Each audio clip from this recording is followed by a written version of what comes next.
Roberto, Muricy, Luiz Roberto e neste bloco o Fábio Seixas, que foi repórter da Folha de São Paulo por muitos anos, cobriu Fórmula 1, viajou o mundo, foi chefe de reportagem da Folha, foi comentarista do Redação Sport TV, hoje é o chefe de reportagem do esporte do Grupo Globo, mas o auge da carreira dele acontece neste momento, participando aqui do Seleção. Consagração definitiva. Tá consagrado. Nunca pagou o jantar. Nunca? Não, nunca. Sério? Nunca. Não, na Fórmula 1. Nunca. Tá bom. Mas era dividido. Quem era eu para pagar aquele jantar ali, né? Era rachadinho, né, Fábio, a gente quis usar este rostinho bonito Obrigado, André. na televisão brasileira para você nos explicar a notícia que não surgiu ontem, mas ontem ganhou um destaque porque o Bolsonaro deu uma declaração que a gente vai mostrar agora sobre o futuro da Fórmula 1 no Brasil. Roda.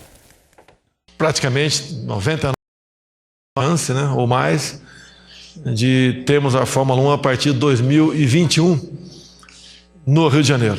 Obviamente, as consequências positivas da permanência da Fórmula 1 aqui são muito boas. Entre elas, São Paulo atualmente é previsto para 60 mil torcedores, no Rio 130 mil. Tudo privado, é uma pista multiuso. Se for fazê-la apenas para a Fórmula 1, ela é deficitária. Então, multiuso, há uma possibilidade muito grande da Fórmula E vir aqui para o Brasil também, e aquela região será utilizada para outras atividades ao longo do ano.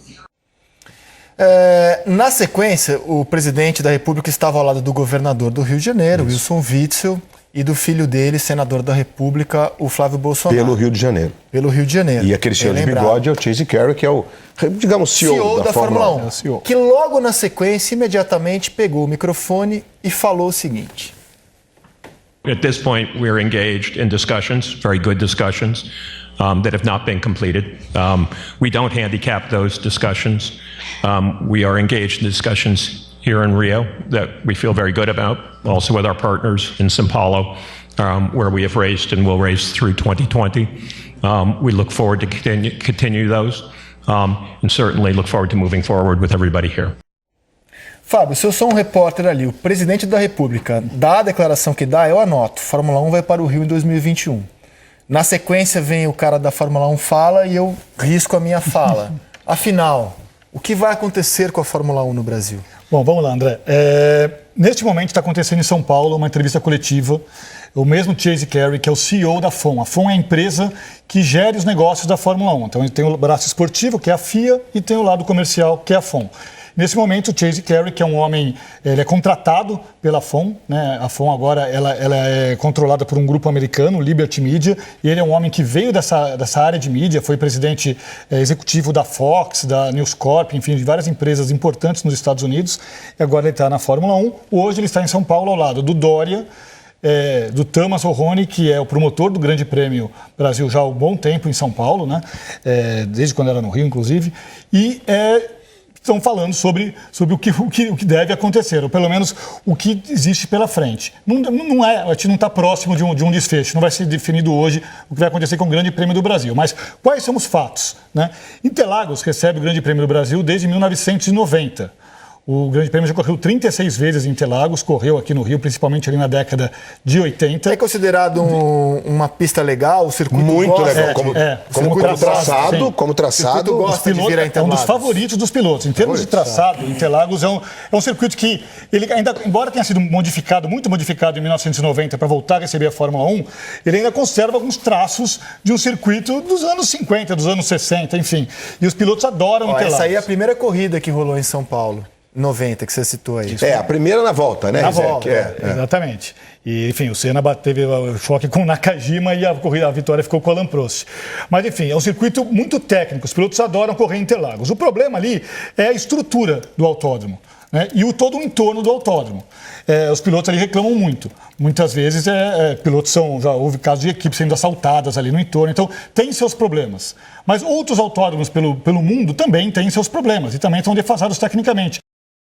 Interlagos passou por várias reformas grandiosas para que ele ficasse em pé de igualdade, pelo menos com a média dos circuitos hoje na Fórmula 1. Então, chegou até, Fábio, você me corrige, por favor, mas chegou até a ter um movimento com um projeto que foi feito de trocar a reta principal, a área de boxe, para a reta oposta. Jogar do outro lado, pra isso. jogar do outro lado, como aconteceu com o Silverstone, né? Pois é. Fez uma nova, mas isso acabou não sendo Que depois viabilizado. fizeram um platô, né, e ampliaram a área dos boxes. Então, as equipes reclamavam muito de pouco espaço para trabalhar e tal, mas hoje o Autódromo de Interlagos ele tem uma estrutura compatível com o que é a Fórmula 1 moderna. Tá?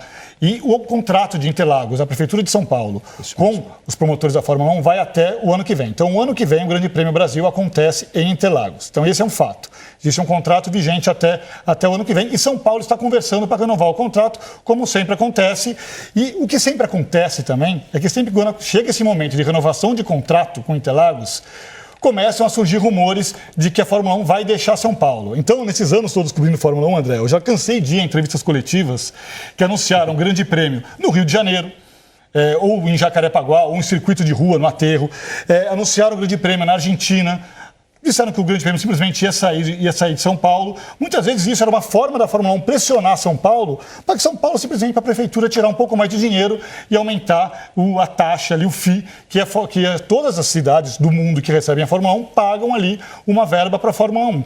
Né? Então, é muita coincidência que, novamente, num momento de renovação de contrato, surja uma nova ideia de tirar a Fórmula 1 de São Paulo. Tá? Eu estive algumas semanas atrás com o J.R. Pereira, que é o empresário por trás desse projeto de um autódromo em Deodoro. O Rio de Janeiro deixou de ter um autódromo a partir de 2005. Vamos mostrar o Parque Olímpico de Deodoro? Vamos lá. Porque é isso.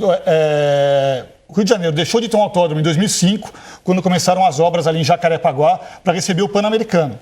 Sendo que Jacarepaguá era um circuito sensacional. Sensacional. Então, o asfalto de Jacarepaguá era um dos melhores do mundo. E ficava exatamente ali onde a gente está vendo, onde é o Parque Olímpico. Além de reverberar muito bem a cidade pela localização. Era uma delícia. Só um detalhe.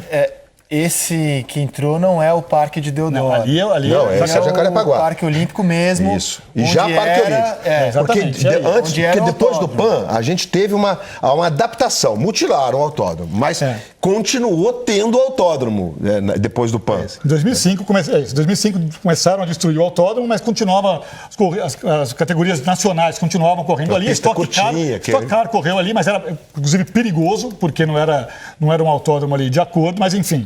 E a partir de 2012, quando o Brasil ganhou o direito de receber as Olimpíadas, aí destruiu-se Jacarepaguá. E lá atrás, em 2005, quando decidiu-se que aquela região, aquela área ia receber o autódromo, o César Maia, então prefeito do Rio, assinou um termo de compromisso de que, olha, só vão começar as obras aqui para o Pan-Americano no momento em que começar a ser construído um novo autódromo no Rio de Janeiro. Isso em 2005. A gente está em 2019. Né? Nunca começou a ser construído. O Rio de Janeiro decidiu abrir mão de um autódromo, você concorda? Sim. Não é uma decisão simples. Beleza, põe abaixo o nosso autódromo, não queremos mais isso. Cara, você não acha que uma cidade que decide isso, você tem que tratar com muita reserva quando ela, poucos anos depois, fala, opa, mudei de ideia, quero ter de novo um autódromo? Ou estou falando bobagem? Não, porque eu acho assim, nesse caso, eu acho que a decisão, ela foi quase unilateral. Quase unilateral. Você ouviu como palavra contra somente quem é do automobilismo. A CBA... Né? Então, a cidade optou por não ter mais um autódromo. A cidade não. O político que comandava a cidade no momento. Tudo bem, o político. Porque para tirar... Eu acho, na minha forma de ver, e disse isso para eles, que para destruir o autódromo de Jacarepaguá, porque construção de um parque olímpico ia partir praticamente do zero. A questão é a localização. Tinha que haver uma consulta popular. A gente está vendo aí zerado lá. Ficou depois do PAN. Luiz, quando a gente fala o político, ele é o representante eleito pela população para tomar as decisões da cidade. Você concorda que esse assunto provavelmente não passou na campanha? Pode ser. Eu acho até que houve um certo revanchismo ali. Sim, porque... e aí, enfim... Dos homens que comandavam a candidatura olímpica do Rio de Janeiro, que queriam... O automobilismo não é um esporte olímpico, não é um esporte que dá dinheiro para quem comandava o esporte olímpico no Brasil na época, e resolveram que ali era o lugar. O Rio de Janeiro, o único lugar do Rio de Janeiro que pode ser construído um parque olímpico, era onde já existia uma instalação esportiva, Sochi realiza todos os anos uma corrida de Fórmula 1 no lugar onde acontece. Construíram. O autódromo foi concebido no Parque Olímpico. Sabe por que eu pergunto? Eu vou falar o português mais claro. As coisas não são exclusivas. Meteram a mão no nosso dinheiro, roubaram o nosso dinheiro. Isso aqui não sou eu que estou inventando, isso é um fato. O Maracanã é uma obra superfaturada. Boa parte dos estádios da Copa feito por empresas, todas elas denunciadas na Operação Lava Jato, são obras superfaturadas, com muita corrupção. Roubaram o nosso dinheiro e esse dinheiro está sendo, em alguma medida, trazido de volta. Foi um assalto aos cofres públicos dos grandes eventos que foram feitos no Brasil. Vocês concordam? Isso é um fato. Então, decidem colocar abaixo um autódromo e querem me convencer que vão construir um outro agora por 800 milhões? Então, mas vamos lá. Por que eu, de trouxa, tenho que aplaudir isso? Depois de tudo que eu vi nos últimos anos. Essa que é a minha pergunta, entendeu? Assim, André, eu entendo... Ou estou viajando? Eu concordo com o Luiz, assim, foi uma vontade popular. A cidade do Rio se reuniu e falou, não precisamos de um autódromo. Mas foi uma decisão de um prefeito, naquele momento, que se resolveu, junto com os homens que comandavam o esporte olímpico no Brasil, que o único lugar que poderia receber um parque olímpico seria onde já existia uma instalação esportiva. Tá bom. Ponto. Estamos falando da mutilação já para o PAN. O PAN. Antes do Parque Olímpico dos Jogos de 2016. Porque a partir da destruição, da mutilação do PAN, já era inviável o autódromo. Já não dava. E olha, Jacarepaguá recebeu Fórmula 1 por 10 vezes, recebeu MotoGP, que na época era o campeonato, enfim, 500 cilindradas, mas corria aqui. Foi muito. Fórmula Indy, eu cobri Fórmula Indy também. Teve um anel externo no Jacarepaguá. Pois é. Enfim, Jacarepaguá resolveram terminar com Jacarepaguá. Hoje, o projeto que existe de um empresário, esse é o Jacarepaguá dos anos 80. Jacarepaguá recebeu corrida em 78 e depois de 81 a 89. Foram 10 edições. E era um barato, André, porque é o seguinte, a Fórmula 1 vinha para cá, o Jacarepaguá abria as temporadas da Fórmula 1. Então toda essa turma da Fórmula 1 chegava aqui um mês antes. Para fazer teste de pneus. E ficavam testando pneus. E imagina essa turma toda, o circo da Fórmula 1, no Rio de Janeiro, em pleno verão, testando pneus. Os pilotos adoravam. Sensacional, o cenário era lindo, lindo, lindo. Então era uma pré-temporada ali que todo mundo adorava. Hoje, o projeto que existe é de um empresário, comandado por um empresário chamado J.R. Pereira. Ele é um empresário que ele se fez nos Estados Unidos com indústria de segurança, indústria de defesa, e por isso, até por isso, ele conseguiu ali uma abertura com os militares. E aí ele foi apresentado ao Bolsonaro. A empresa dele, Rio Motorsports, venceu a licitação, e agora em maio, venceu uma licitação aberta pela Prefeitura do Rio de Janeiro, enfim, dentro das regras dessa licitação, se propõe a construir um autódromo, um investimento de 700 milhões de reais, dinheiro privado. A grande dúvida para mim, até aí, eu quero mais que o Rio de Janeiro tenha um autódromo, quanto mais para quem gosta de automobilismo... Dinheiro privado mesmo. A proposta é essa. O Estado só faria as obras de acesso. Estou falando hoje, dia 25 de junho de 2019. A proposta é essa de dinheiro... E o aporte do terreno. Porque a Copa também ia ser a Copa do dinheiro privado, a Olimpíada também ia ser. A gente sabe que na teoria era uma coisa e na prática a licitação foi vencida sim. Né? Agora, a ideia é que esse autódromo seja construído para o ano que vem, pelo projeto dele. Me mostrou ali um projeto, mas assim, já vi alguns projetos ao longo desses anos. Né? Prefiro esperar a primeira máquina começar a trabalhar ali. Mas o projeto é que esse autódromo vai estar concluído no ano que vem, para receber a Fórmula 1 em 2021. Então esse é o outro lado, é o lado aqui, enfim, do Rio de Janeiro. É viável? É difícil. É bem difícil. O autódromo da China, e aí é bom dar um exemplo radical, porque dinheiro não falta, mão de obra não falta. Enfim, acho que é um bom exemplo. O autódromo da China demorou 18 meses para ser construído e consumiu 2 bilhões de reais. A gente está falando de 700 milhões para construir um autódromo no mesmo tempo, nesse mesmo período. Então eu acho bem complicado, acho bem difícil a gente acreditar que o Rio de Janeiro, no final do ano que vem, vai ter um autódromo pronto para ser homologado, para receber MotoGP em 2021, no começo de 2021, e Fórmula 1 no final de 2021. E talvez a Fórmula E. Não, Fórmula E, aí que tá. O Bolsonaro falou em Fórmula E. Mas agora queria o aterro, não queria? Tem um detalhe para esse autódromo receber Fórmula E. Fórmula E não corre em autódromo. Fórmula E só corre em circuito de rua. Fórmula E é uma categoria também da FIA, com carros elétricos e que, por conceito, para mostrar que carros elétricos podem estar nas nossas ruas, no dia a dia, tudo mais, por conceito, ele só corre em circuito de rua. Então não vai correr. Se o autódromo de Deodoro sair, ou a categoria muda de conceito, ou não vai correr, não deve correr lá. né? Então, o cenário é esse. Hoje em dia, existe uma queda de braço compreensível, é um evento que traz muito dinheiro para as cidades, né? 325 milhões de reais foi o que foi injetado na economia de São Paulo no ano passado. Se fala em 10 mil empregos indiretos criados, 97% Qual foi o FII de São Paulo?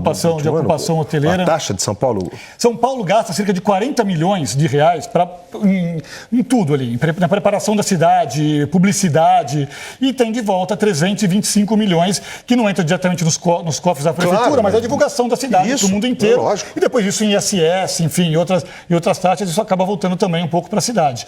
Então, todos os eventos, como eu disse na abertura do programa, que São Paulo recebe quase 100 eventos por dia. É o maior evento da cidade de São Paulo, é o GP de Fórmula 1. Então eu acho, no mínimo, assim, para resumir, André, eu acho no mínimo muito ousada,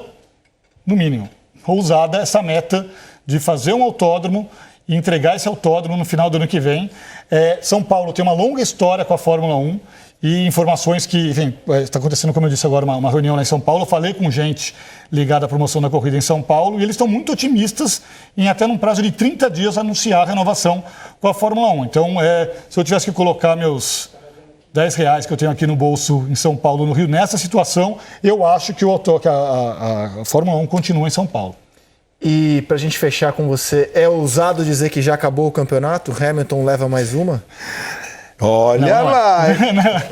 Não, já levou. O Hamilton ganhou 6 das 8 corridas até agora, as outras 2 quem ganhou foi o Bottas, que é o companheiro de equipe dele. Então, a gente já viu campeonatos, aí a gente tem imagens de Paul Ricard, né? Foi o GP que aconteceu no último final de semana, lavada. O ano que o Jenson Button foi campeão mundial, ele abriu 6-0 e no fim o Rubinho chegou com chance. Pois é, reviravoltas às vezes acontecem no automobilismo e na Fórmula 1, mas eu acho que assim, a superioridade que a Mercedes construiu nos últimos anos não indica que vai haver uma reviravolta esse ano. Acho que o Hamilton vai levar esse campeonato. E a gente já viu outros campeonatos assim. Acho que também é bonito saber apreciar a força de uma equipe que trabalhou com competência e que consegue se sobrepor assim com tanta força frente às rivais. Eu acho que também tem sua beleza.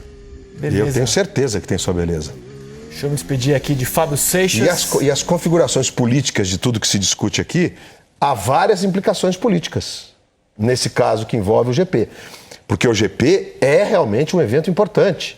Movimenta a economia, reverbera. Tem aquela discussão do Rio, se vai ser legal para o Rio um autódromo em Deodoro, se a hora que plugarem as imagens do alto vão mostrar o Rio, vão ter que fazer um corte, né? Porque o que você quer é vender a cidade, isso é importantíssimo como divulgação, né? Mas existem outras implicações políticas, existe uma disputa, tem reeleição em discussão, tem João Dória que é candidato a presidente da República, tem uma série de implicações aí e estamos todos de antenas bem ligadinhas.